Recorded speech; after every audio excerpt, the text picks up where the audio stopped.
Hey, welcome back to Urology 101. I'm James Farrow. And today I want to start with a question. That's for the guys. The women may find it entertaining, maybe educational, but really for the guys, do your nuts ever hurt? I mean, do they just ache? That sort of squeezing sensation that just feels like somebody's, squeezing one of the testicles or maybe both of them. And it aches and it throbs and it kind of makes you like double over in pain. And maybe you're just sitting at your desk. Maybe you're actually out exercising. Maybe you're doing other things. Sometimes guys will say that it comes on when they're having sex. The main things, though, is that it has that type of achy, throbbing, squeezing sensation. Feels like it starts in the testicle, travels to your groin.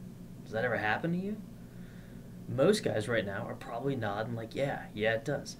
I'll raise my hand to that one, and it sucks. It's really uncomfortable. And it sort of stays there for 20 or 30 minutes, or maybe it stays for an hour. Maybe it's something that's happening every day right now. But I would say 1 to 2 times a day, almost every urologist in this country sees somebody with that exact presentation. And usually they're coming in and they're nervous and they're scared because they're thinking that pain is associated with a problem. And rarely, yes, it is associated with a problem. The one we're concerned about, obviously, is testicular cancer. But almost every single time, the pain is just pain and it's not a problem. So I want to relax your fears right there. Now, typically when patients come into the office with that type of discomfort, what we'll start off with is just that type of history to get an idea of the quality of it, when it came about, what it feels like, how long has it been going on, is there anything that makes you feel better or is there anything that makes you feel worse? And just get that understanding. Any associated symptoms, is there scrotal swelling? Can you feel something in the testicle? All that type of stuff. And after that, typically you should have a physical exam. Maybe you've had an ultrasound, maybe you haven't had an ultrasound of the testicles, but I think that's at least a one-time thing that should happen.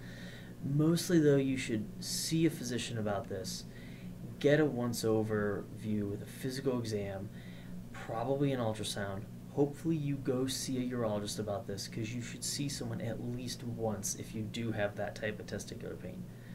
Either to find out whether there's an issue or to get the reassurance that there is no issue. And so if the physical exam is normal, if the story fits that, then what you get into is a conversation with the guys about the idea that the pain is there, but it's not a tip of the iceberg thing. There's not some greater pathology lying underneath, under the covers, ready to jump out at you. It's just not that way. And it's not some harbinger or sign of some impending pathology 2 years down the road, like because you have pain now, you're going to get testicular cancer over there. It doesn't work that way.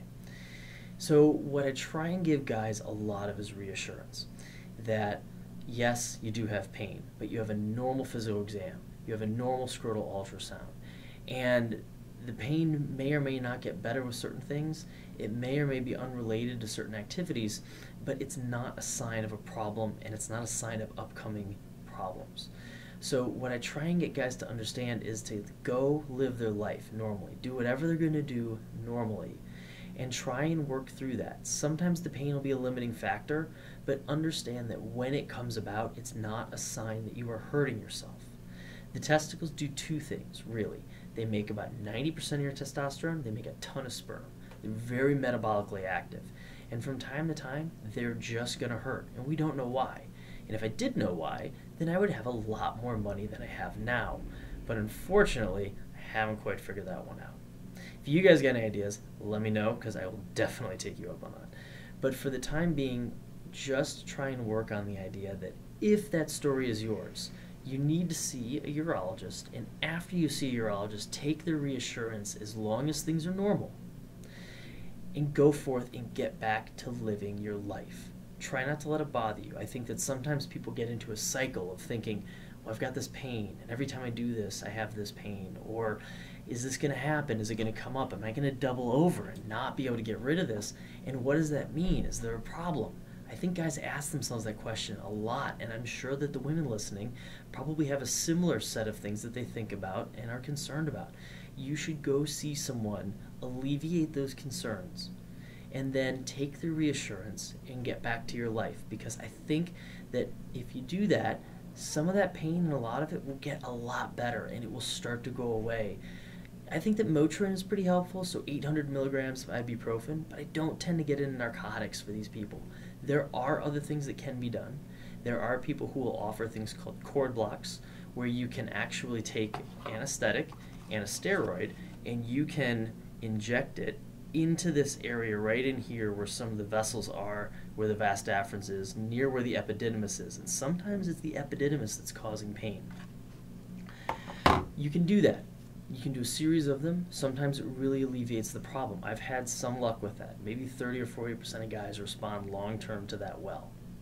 Every now and then people will go on to want this surgery called neurolysis or cord stripping, and that's where you cut all of the tissue that is between or inside of that spermatocord that houses the arteries, the veins, the vas deferens, and then just a bunch of tubes that take fluid back and forth.